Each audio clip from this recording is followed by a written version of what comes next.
Assalamualaikum and very good evening to all our panels and the fellow participants. Welcome to our online forum for today to discuss one case regarding one of the best company in South Africa, which is Steinhoff International Holdings. Before that, let me introduce myself as your favorite moderator for today. My name is Irma Shahira binti Asyari. You can call me Miss Irma, and I also work at one of the accounting firm which is BDO Malaysia. So without wasting time, let us get to know our handsome and beautiful panel for today. Our first panel for today is Professor Muhammad Fahmi Amirul Maula Rosazeli, who is the excellent CEO from Genting Malaysia Berhad. How are you today, Prof. Fahmi? Thank you to our moderator, Ms. Irma. I'm fine. Thank you. Today I feel so excited to ever in this forum. How charismatic he is, right? So our next panel is Mr. Shasmin anak lelaki Chandra Kumar, a Chief Financial Officer of Top Glove Corporation Berhad. I hope you are fine today, Mr. Shasmin. I'm fine, thank you very much, Ms. Irma. I would like to thank the moderator and also everyone for having me here today. Our third panel is Ms. Nur Aina Shahira binti Nazaruddin, an independent auditor from KPMG, which is one of the big auditing firms. How are you doing today, Ms. Aina? Thank you, Ms. Irma, for having me today in this forum. I am good, thank you. So our last panel for today is Ms. Nurul Fatin Izzati binti Muhammad Isa, a financial manager from Mr. DIY Berhad. Are you fine today, Ms. Fatin? Alhamdulillah, I am fine, thank you. How about you, Miss Irma? Yeah, I'm very great today and so excited to meet you guys. Without further question, I'm gonna talk about our topic for today, which is the Steinhoff case.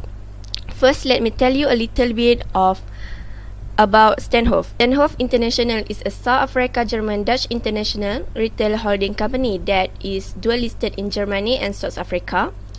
Steinhoff deals mainly in furniture and household goods and operates in Europe, Africa, Asia, the United States, Australia, and New Zealand.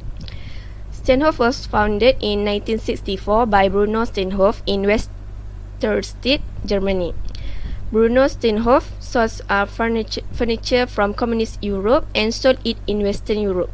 The company moved its headquarters to South Africa in 1998. Attracted by the low production cost and went public on the Johannesburg Stock Exchange that same year.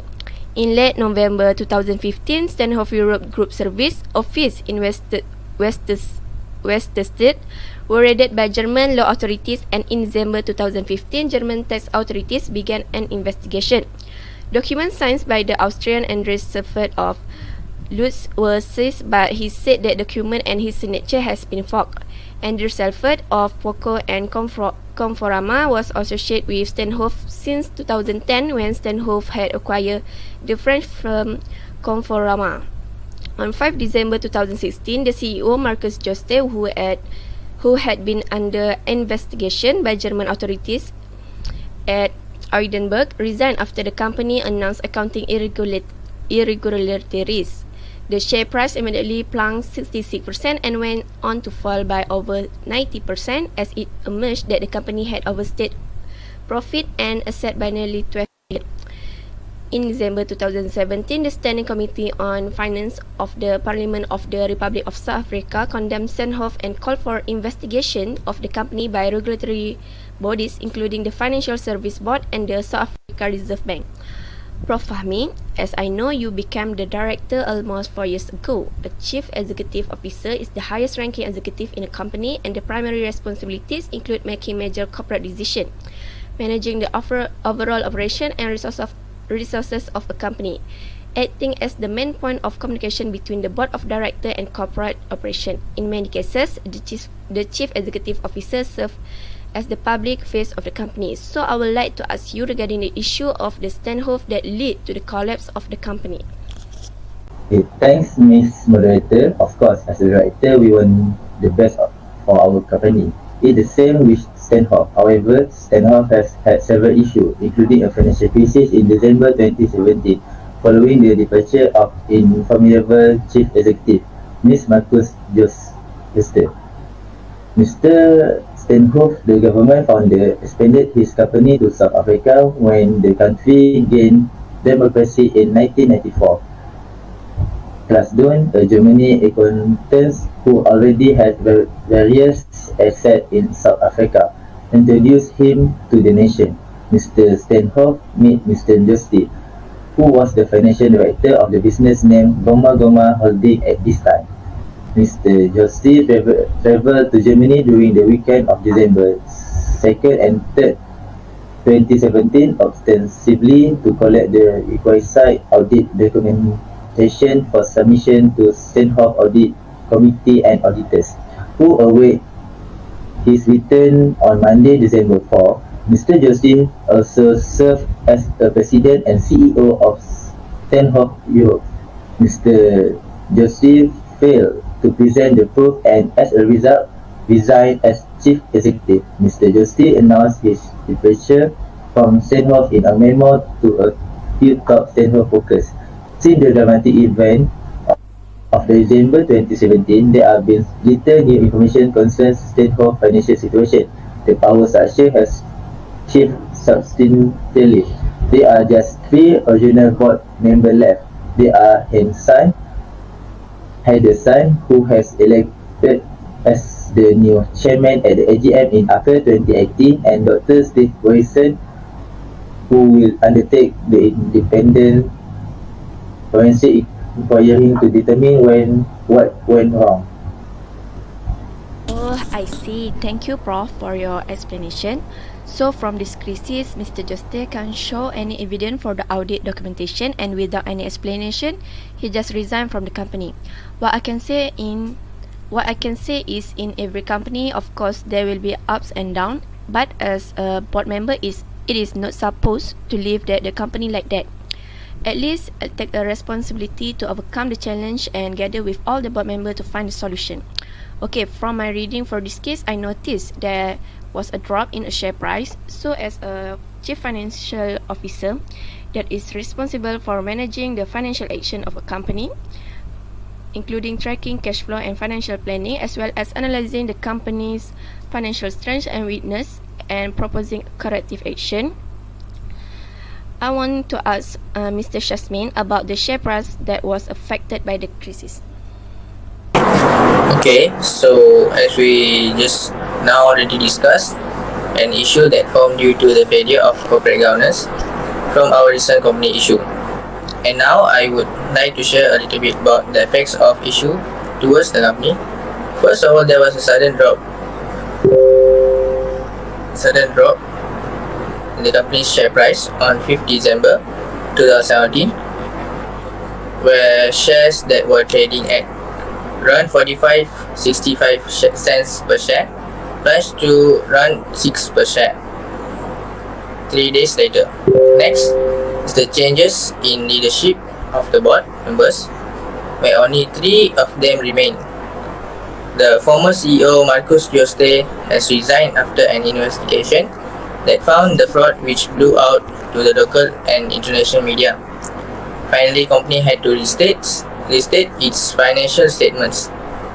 Financial statements of both 2015 and 2016 cannot be relied on and had to be corrected. This also caused a delay in submission of 2017 financial reports. That is all. Thank you. Oh, so sad to hear. That was a big difference in share price. Okay, audience, for your information, share price refers to the value of company stocks.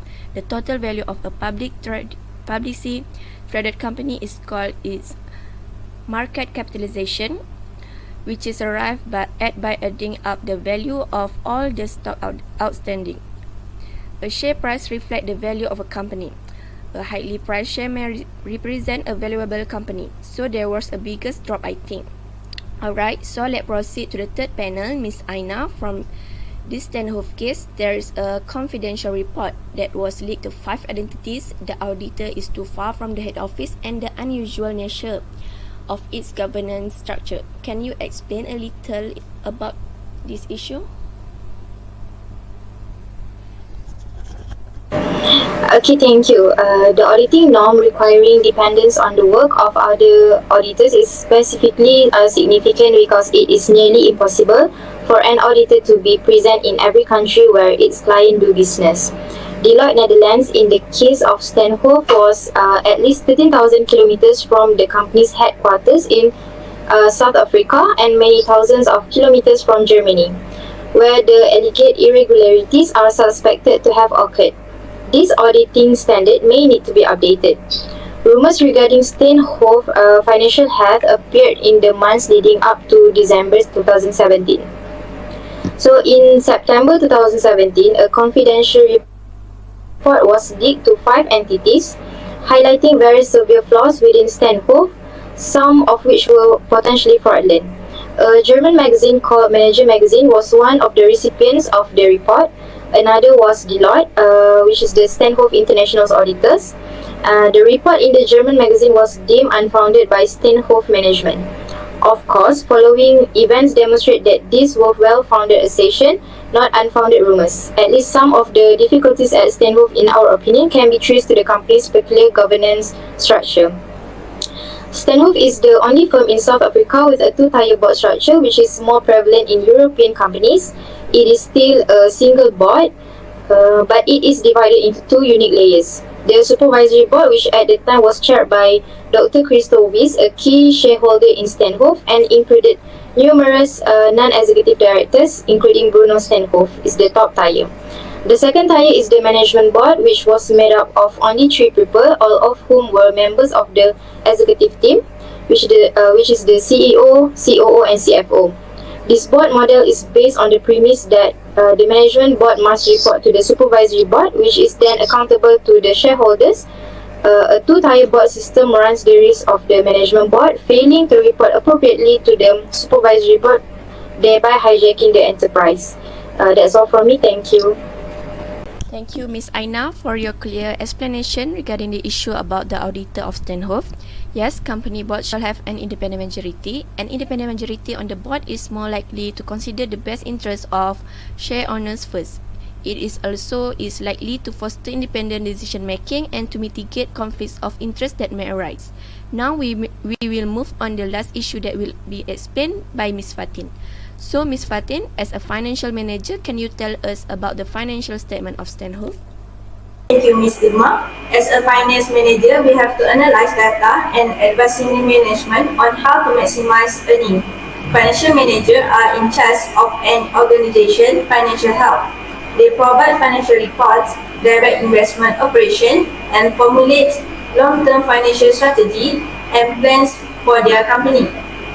The problem in Steinhoff case is the additional concern raised by international media houses about off-balance sheet entities used by the Steinhoff Group raised some concern, but asset and fund managers confident in the company as an investment proposition did not wait until December 2017, when things began to unravel at a rapid pace on a massive scale.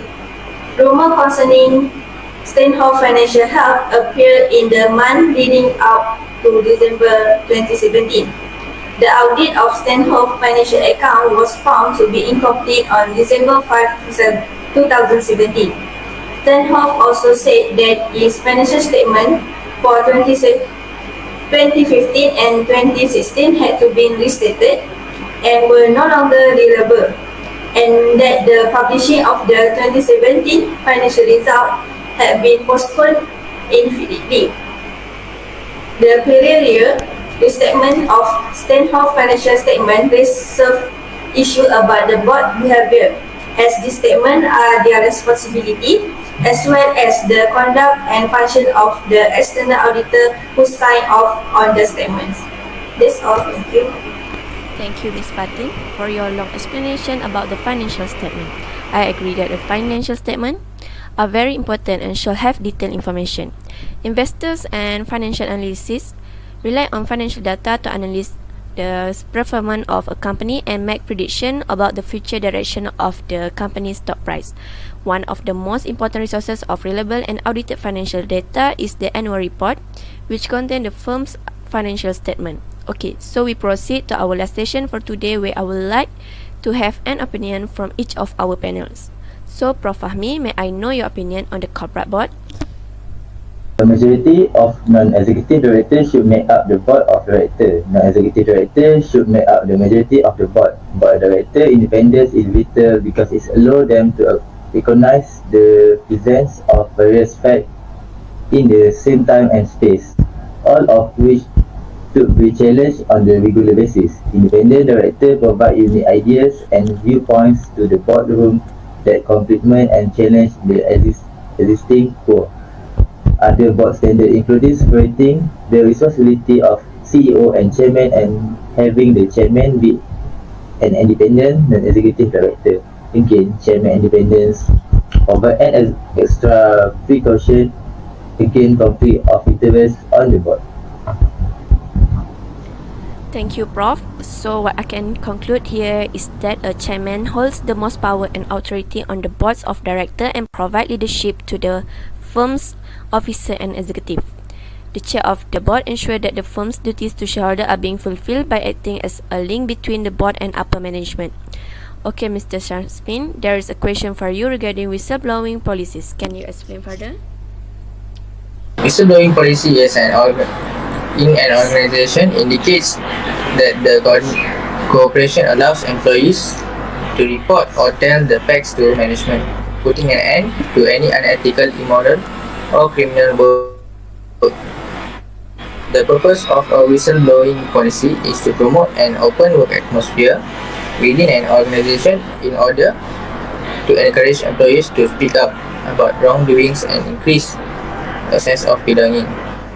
The corporate whistleblower policy and procedure in a business allows or extends this to their workers or employees to raise their voice or file a complaint about any misconduct, bad or harmful behavior, illegal or unethical activity, loss of intellectual property such as brand or patent, or sharing highly private and confidential business information.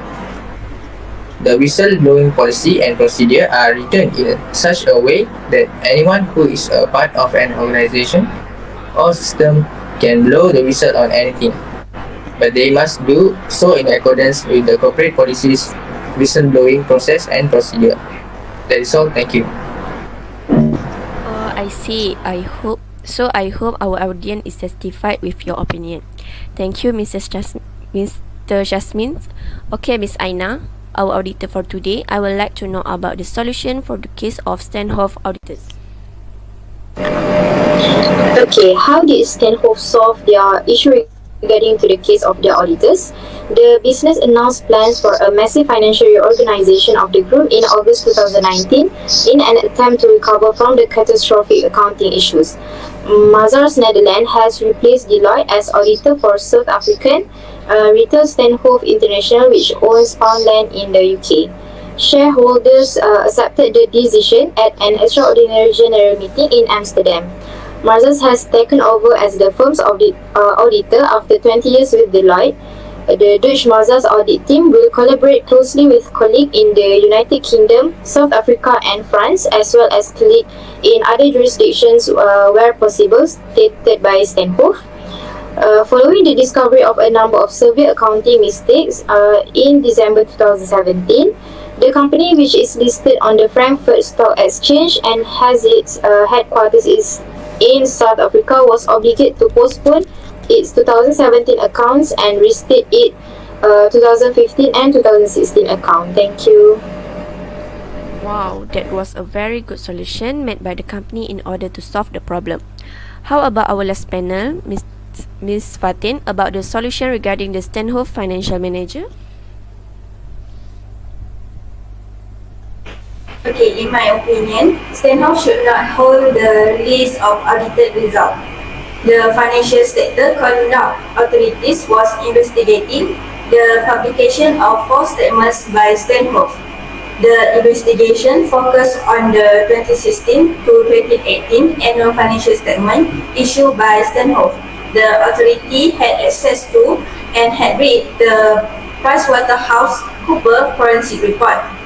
Steinhoff was assisting with all the information necessary to complete the investigation. The authority was investigating Steinhoff, the entity, as well as individuals who knew or ought to have known that the Steinhoff annual financial statements were false and misleading.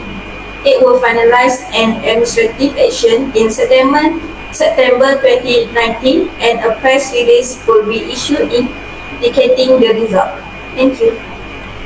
So, as the conclusion, we know that all issues that the Steinhoff company face can be solved if the board of directors manage to take care of their responsibilities. Thank you to all thoughtful panelists who have shared very useful knowledge in the forum today regarding the Steinhoff company issue. I hope all the information that is given today will be useful for the future generation. That's all for today. I'm Irma Shahira, your moderator. See you and Assalamualaikum.